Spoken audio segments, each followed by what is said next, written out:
Hey ladies, Victoria here again for day 5 of our live training. So glad you're here. Let me know, whoever's here live, I love to see it. So give me a little note in the comments so I know who's here. And then if you catch the replay later, then just put replay. Let me get my screen right like I always have to do when I first get on. Let me turn my computer around a little bit so you can see me better. Okay, so I'm really excited about today's topics. Oh my gosh, I'm keyed up about today. So let's get started. Excuse me just a minute. Okay, so truths. I'll talk to you about 3 truths. First one was, how many calories does my body burn anyway, right? And the next one was, we inherit the way we eat, so it's not necessarily our fault. We just have to rethink it a little bit. And would we eat the same exact way if we could go back and do it again, right? What would that be like for us? And then the last 2 days I've been sharing the iceberg, right? And the top of the iceberg is what we can see with our eyes. That's the top, that's 10 or 15% of how it affects us, of what being heavier than we want, how it affects us, what it cost us. So day 1 about that, which was Wednesday, was about your, what we see. I can see the scale, I can see my clothes don't fit, I can see the mirror I don't want to see, right? All those things. And then yesterday was really, I know yesterday is kind of a bummer day, because I'm telling you, all the different things how it affects your life. It affects your family. It affects your finances. I mean, things I never even thought about until I got into this. It affects your self-esteem, your well-being. It affects your medical. I've got pain. I've got that part of medical, and the other part of medical, we go to the doctor, and they're like, now you got a little high blood pressure. Now you got a little high cholesterol. Now you got a little pre-diabetic, which is the scariest of all. They're all scary. Absolutely. They can all lead to bad things, right? Ultimately. But anyway, okay, so that was, and then I gave you a little action step. And yesterday was just, your action step was just, I asked you, which of those things in that bottom part of the pyramid really affected you most, right? How did it have the most impact on your life? Was it the way you interact with your family, with your grandkids, and thinking about having grandkids someday, all those kinds of things, how to just to ponder how it affects you, because it affects us. Okay, so today I'm going to talk about a topic. Hello, Sarah. I'm so glad to know you're there. It's good to see you. Others that come in, let me know you're here. I love to know who's on the call. Who's on the live. So I'm going to talk about willpower and motivation. Now here's the funny thing. Both of these things, people ask me about these things often, right? Somebody might send me a note or an email and say, oh, what about this and what about that? How does that work? And it's so funny because they're basically equally as interesting in the fact that they are both like the man who built his house on the sand, right? Willpower and motivation, they're sort of not real. They're not a strong foundation, a sturdy foundation for anything, right? Because we can have willpower and motivation, but they don't last. And the reason is, it's too difficult, too challenging on our psyche, on our mind, and our body. So I'm going to, just so we can't hold that for that long. Eventually it gets old. Hey, Teresa, good to see you here today, too. Nice to see you. Glad you're here. So, we can't hold those things. That's why I say it's like the house built on sand, because eventually that foundation goes. Eventually that motivation and that willpower will give way. So I'm going to give you a sort of analogy to think about this. So it's like right now, if I gave you 2 5-pound, no big deal, not too heavy, 5-pound hand weights, and I said, hey, will you hold these for me while I'm talking, while I do this live, will you just hold them for me? And I'm just asking you, let me move my hands down a little bit. So I'm just asking you to, hold like this. Just hold these in your hand while I'm talking. And you're like, yeah, Victoria, no problem. I'll hold these for you. she must be going to do something with them in a minute, right? And then I have you hold those. Well, in 5 minutes, you're like, okay, this is kind of fun. I'm getting kind of tired of standing here holding these weights, but whatever, she wants me to do it. I know she's going to tell me to give them back in a minute. I end up talking for an hour, 2 hours, 3 hours, and you're holding those weights. How long do you think you can hold these weights? This is willpower and motivation. How long do you think you can hold these before you have to let them go? Because maybe you can hold them for the whole 4 hours I'm talking, maybe.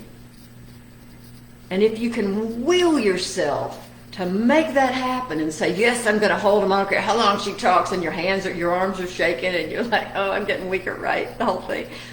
Ultimately, you might be able to hold them for a length of time, but even, this is where the mind is, so you can force yourself to do that. But now tomorrow, if you do force yourself to hold those weights for an hour or 2 or 3, tomorrow your arms are going to be so sore you won't be able to do anything else with them. Right? You're just going to be like, you're shaky, like nothing, rubber. It's going to be awful.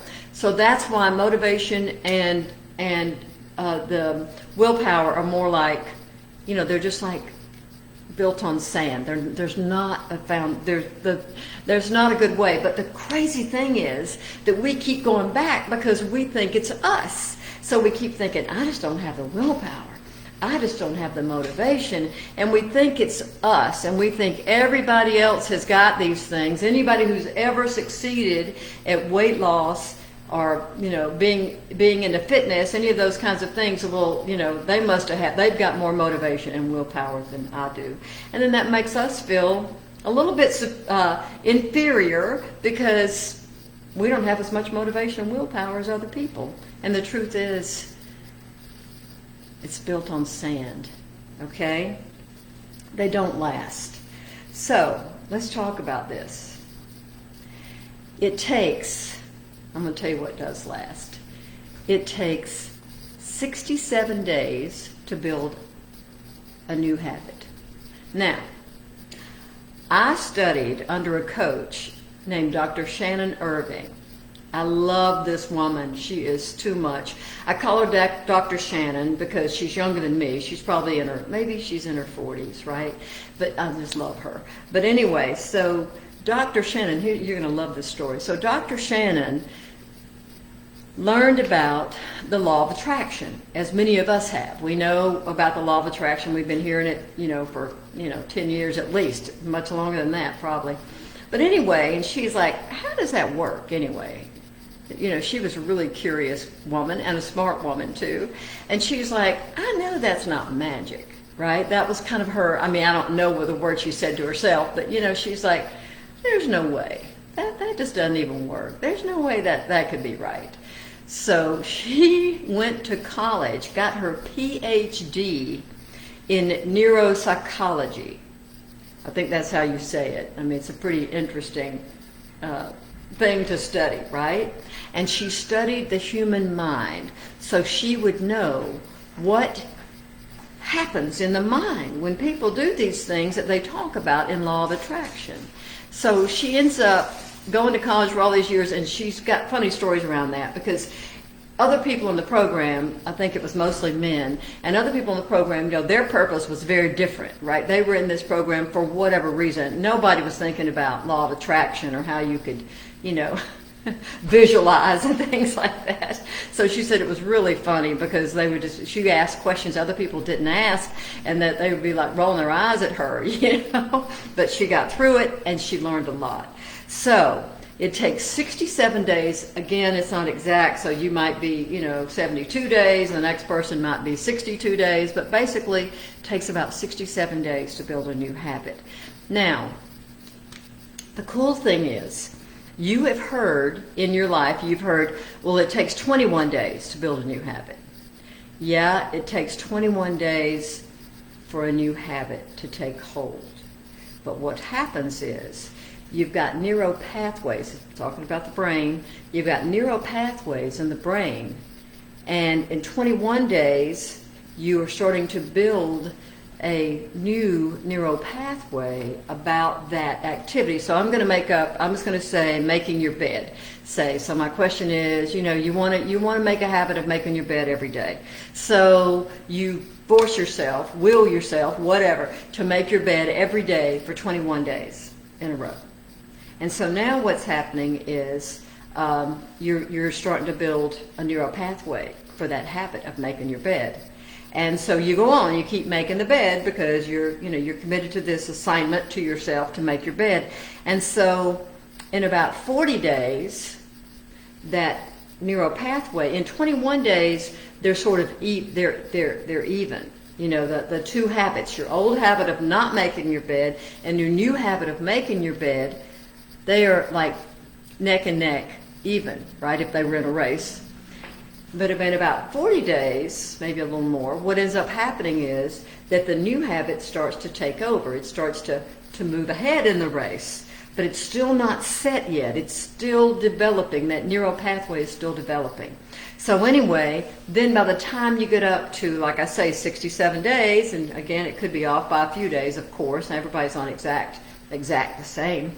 But the cool thing is, at that amount of time, then the neural pathway for that new habit of making that bed has taken hold, and that old pathway is diminishing, is dying. I don't know what word to say, but it's diminished. So it doesn't monitor your behavior, right? Because now you've taken on the new habit. So I love that. I'm going to come back to habits in a minute, but I want to share. So willpower and motivation, which is what most people think, they don't hold over time, whereas habits do. So now I'm going to share something really interesting, which is discipline. So we've got habits, and discipline is the key. And so I know everybody says, "Oh my gosh, I don't want to talk about discipline. Discipline, that means I'm going to have to do stuff I don't want to do." Well, here's the coolest thing. Ladies, in 31 Sneaky Ways, what happened was, accidentally, now I'm going to throw out here, I was praying, right? I'm praying for guidance on when I'm trying to reduce my weight and trying to figure out what to do and not liking who I am and the whole thing. I'm like, God, help me. What am I going to do? How am I going to find these answers? So I'm just going to throw that out there. But the coolest thing is that in 31 Sneaky Ways, I slowly, unbeknownst to me, without knowing it, I was teaching myself discipline. And I taught myself discipline in easy, doable actions, like the actions I've been giving you. There was nothing horrendous. So slowly, when I was doing that, then remember I told you that it's too hard on the psyche and the mind and the body to just cold turkey say, I'm going to go do this thing, and then to be able to commit to that completely. But when you do it slowly like this, then the mind and body accept these changes. So every day, the coolest thing is, every day I would just say, just for today. So every tip, everything I found, because I knew, ladies, I had to make it something I would do, right? It had to be something I would do because I knew, I don't think I knew about willpower yet, but I knew that motivation wore off, right? Anyway, the point is, each day, I just had to do it for one day. And I even gave myself a loophole, which was at midnight. If I stay up, which, small chance of that, but if I hate my assignment for today, whatever it is, then at midnight, I can let it go. Like if it was a vegetarian, one of mine that I gave you was be a vegetarian for the day. So if I hated being a vegetarian, I could stay up till midnight and then eat a hamburger, or whatever. Honestly, I had to do it this way so that I would stick with it.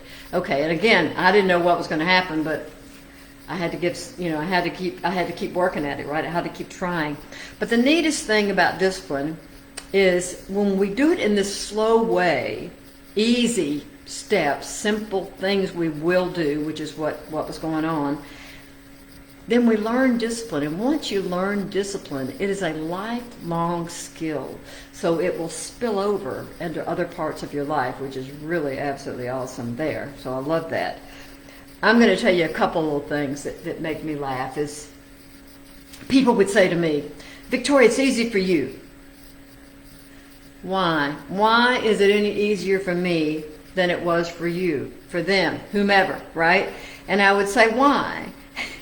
And they would just say things like, it's just easier for you. It wasn't. It wasn't easier. I stumbled onto these sneaky ways. It just evolved. I was one desperate woman who was determined to find answers, and I did. And the other funny thing is, sometimes people would say, well, you cheat sometimes.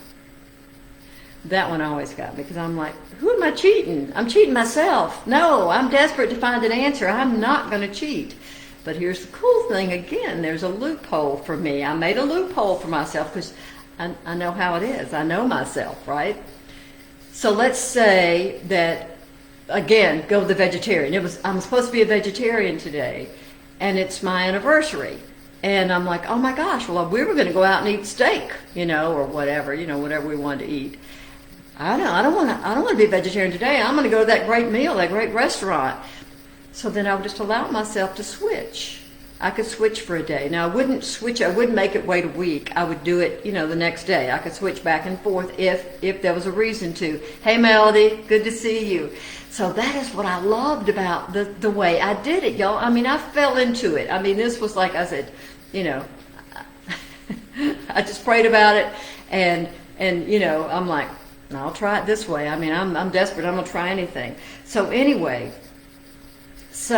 the coolest thing about this is the secret ingredient is discipline, but the really, really deep way to make this happen, what is really it, is your why, your reason for doing it. Why is it important for you to have this weight off your body?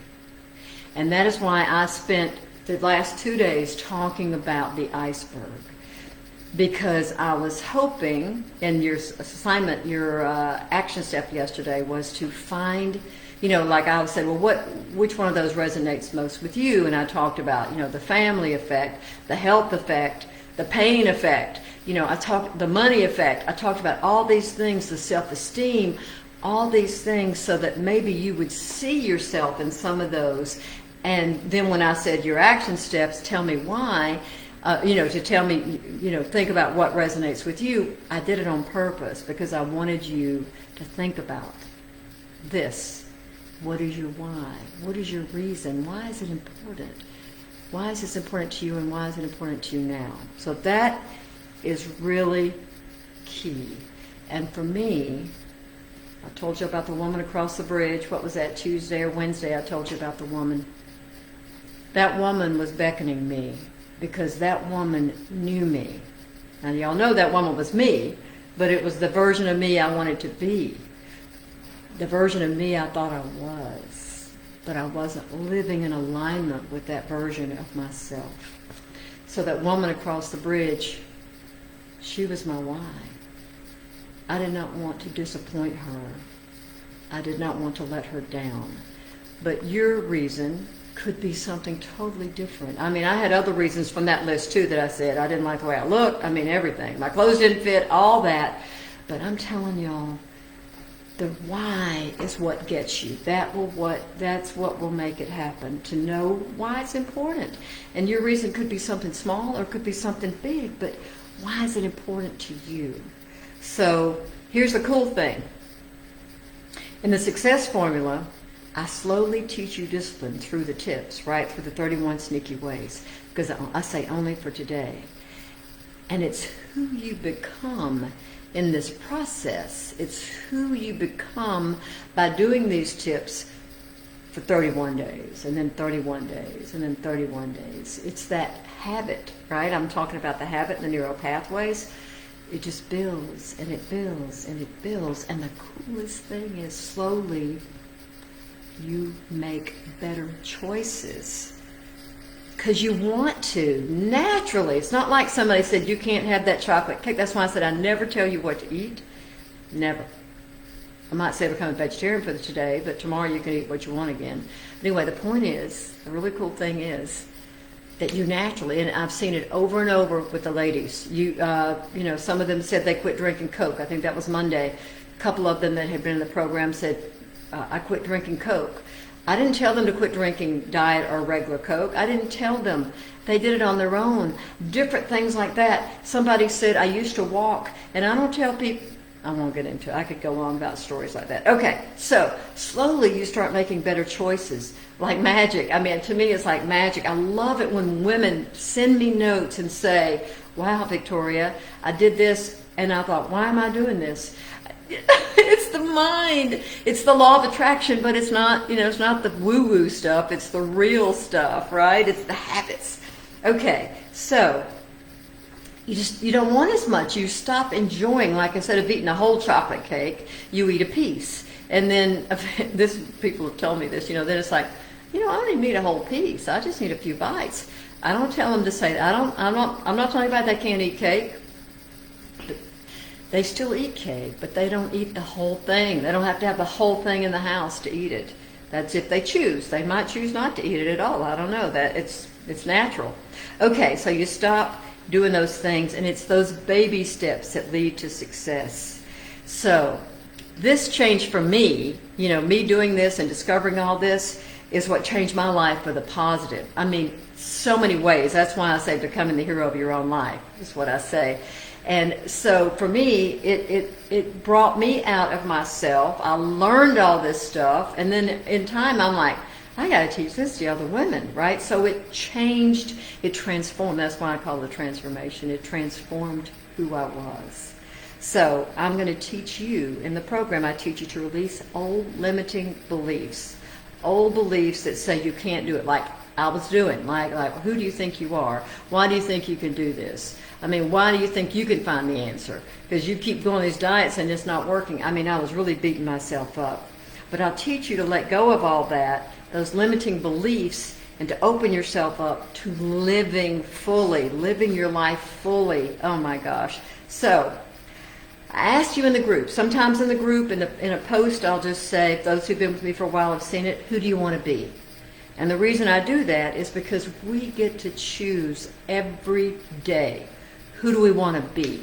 Do I want to be the woman who eats the whole chocolate cake? The woman who eats a piece of chocolate cake, or whatever cake, or pie, or whatever? Or the woman who says, you know what, I don't need to eat a whole piece of cake to feel like I had some cake. We get, and again, I'm not telling you not to eat cake, but it's like, who do we want to be? And I ask you in the group, I do it on purpose, so that makes you think for today. It's like, yeah, who do I want to be today? Because the way you treat yourself affects how the world treats you. The way we treat ourselves. If we, I could go into that, but that goes back into the iceberg, so I won't. But I will share this sweet, sweet story. One of the women who just graduated from our program, like I told you, I walk you through and I teach you limiting beliefs and how to let go of those. In the program, her thing was that she never knew she was worthy. And I didn't know that either. You know, like we're in the program and she's doing the work, and she's like, oh my gosh, I never knew I was worthy. And it was like, it transformed her life. She said, I don't care about anything else. Like whatever happened to the program is great, but now I know I'm worthy.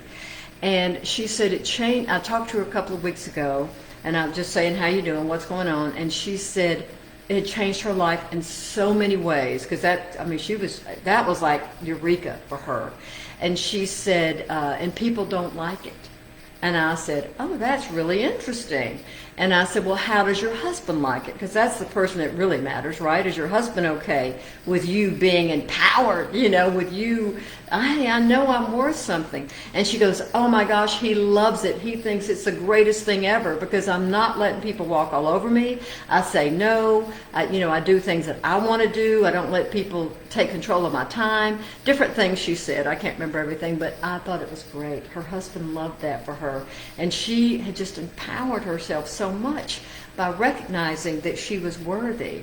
So anyway, I just wanted to share that about it'll change. It'll transform you. For me, it turned me into a coach, right? A weight loss coach. I didn't see that coming. I got to tell you what, I was just trying to get that weight off.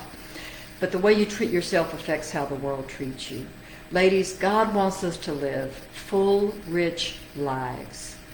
Not just when we're young. He wants us to live full, rich lives all the time.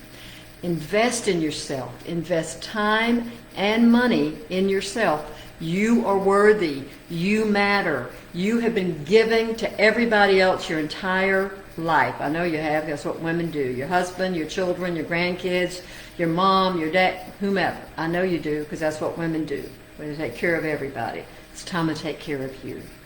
So I do. I'm saying for me, I invest time and money in myself all the time because I'm worthy. All right? So as you step up, here's what I think. As we step up and take back our power and realize we're worthy, as we do that, this is what I think. I love this little thing I have in my head.